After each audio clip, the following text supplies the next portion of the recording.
What's happening, everyone? Cruising down the road. Just finished up in Philly. Tell y'all people it was a fun time. Met the Glavin brothers.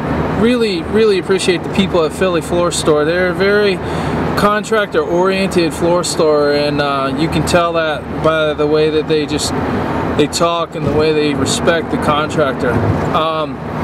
Headed down 95, gonna go kick it with Sprigg Lynn, an OG of the flooring trade. Respect the guy a ton. Gonna spend tomorrow with him, get him on camera, hear what he has to say, any pieces of advice. So, alright, look for the blog. See you tomorrow. I'm here today with Sprigg Lynn, and he runs Universal Floors, and you guys have been around 60 years, and you're the oldest company that survived in DC and doing a great job. So you've seen it all. And what's interesting is that you were talking about learning experience today, and how even though you guys are already at the top, because I've seen their work and it is stellar, you don't stop learning. You're always looking to learn. And tell us about that and the importance of that. You never stop learning. When my father went into business, he's 86. He's still working at Universal Floors. He opened the doors in 1953. The average pay for a wood floor layer was 4 cents a foot, and you're using cut nails. So people didn't get rich doing floors. But it's important to learn. We're still learning. My father's learning at 86. I'm learning at 49. We say the more you learn, the more you earn. Yeah. And you can't close your mind to knowledge. Yeah. You got to embrace it anywhere you can. If somebody you know knows how to bend wood, you need to team up with that person and learn it. Yeah. Because the better you are at your trade, the more you separate yourself from the next person. Well, I always think about it as like you want a CPA or an attorney who's always educating themselves on the new laws, the new terms, and the same things with the floor guy. We need to always be thinking of what's next. You got to be on the cutting edge of everything new, but you don't forget the old methods. Yeah. You got to learn the old ways. If you put the old and new together, you're unstoppable. Yeah. I'm telling you, there's a lot of good old ways. There's a lot of good new ways. If you marry them together, you make some money. Yeah. Bottom line is.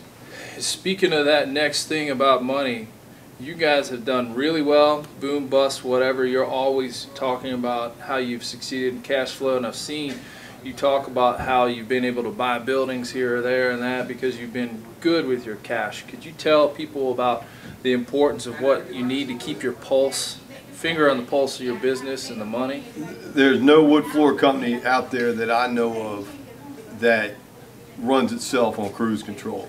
You got to have your hand on the pulse at all times. You got to collect your money. The money is the vein going to your business. It pays the bills. It's the most important thing you need. So you need to collect your money. Collect it fast. You need to structure your contracts. You need to get your proper deposits. You need to hold people to their terms. And if there's an issue on the job, jump on it like a tiger. Get it fixed. Get it done. Yeah. Well, and the other thing that's keeps coming back to me is I'm here with the chance that I met you at NWFA, and I met some great people, and look at the opportunities it's presented. Is today I got to go around in DC and see some amazing floors, some great herringbones and everything like that, and learn a new thing. I came from Portland and Denver, and there was a way to do floors there, but there's a way to do it in Virginia. And talk about that for us, about the importance of a network. When I joined the National Wood Flooring Association, I did not know a single member of the National Wood Flooring Association.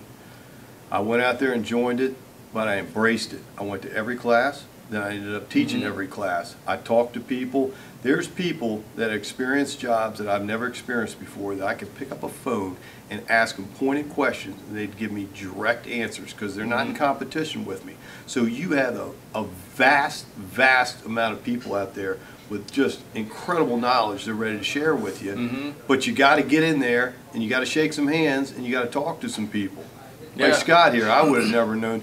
I didn't know a floor guy past a 60-mile radius of universal floors my entire life until I joined the National Wood Flooring Association. Yeah. Well, I appreciate what you've done. Thank you, I sir. can't say enough good about being here today, and looking forward to you guys follow us where we're headed next. All right. Take care.